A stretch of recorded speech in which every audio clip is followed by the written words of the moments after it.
2013 সালে টেস্টে অভিষেক, এরপর কেটে গেছে প্রায় এক যুগ।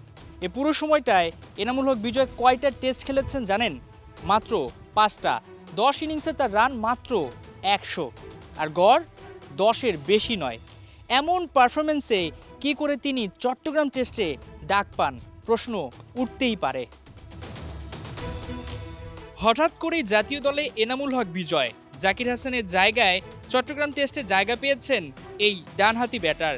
সবশেষ প্রায় 3 বছর আগে ন্যাশনাল জার্সিতে সাদা পোশাকে খেলেছেন তিনি। সেই ম্যাচে ক্যারিবিয়ানদের বিপক্ষে এক ইনিংসে 23 তো আরেক ইনিংসে 4 রান করেন বিজয়। এমন পারফরমেন্সে কাটা পড়েন টাইগার ব্যাটার। অবশ্য জাতীয় দলে ধারাবাহিক না হলেও ঘরোয়া লিগে দুর্দান্ত বিজয়। ফার্স্ট ক্লাস ক্রিকেটে 126 ম্যাচে প্রায় 9000 রানের মালিক তিনি। তাতে রয়েছে 216 রানের সর্বোচ্চ ইনিংস খেলার রেকর্ড, 24টা সেঞ্চুরির সঙ্গে 49টা 50।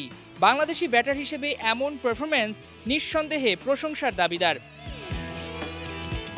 গোটা ফার্স্ট ক্লাস ক্যারিয়ারে নয়, সবশেষ এনসিএল ক্রিকেট লিগের পারফরমেন্সে নজর দিলে বোঝা যাবে কেন বিজয়কে টেস্টে ফেরানো হয়েছে। 13 ইনিংসে প্রায় 54 গড়ে 700 রান বিজয়ের অ্যাকাউন্টে। জাতীয় লিগের সবশেষ মৌসুমে সেকেন্ড হাইয়েস্ট রান গেটার ছিলেন এই টাইগার ব্যাটার। অর্থাৎ চট্টগ্রাম টেস্টে হুট করে যে বিজয়কে ডাকা হয়েছে, বিষয়টা কিন্তু তা নয়, টাচেই ছিলেন তিনি।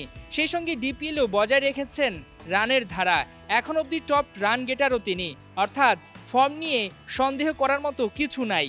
তবে চ্যালেঞ্জ একটাই, রঙিন জার্সি থেকে লাল বলে মানিয়ে নেয়াটাই।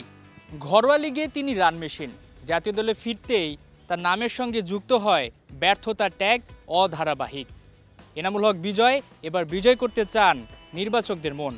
ঘরোয়া লিগে তিনি যেভাবে দুটি ছড়াচ্ছেন, সেই দুটি যদি তিনি জাতীয় দলের হয়ে ছড়াতে পারতেন, এতদিনে নিশ্চয়ই বাবর আজম কিংবা অনেক তারকা ক্রিকেটারের নামের পাশে থাকতে পারত বিজয়ের নাম।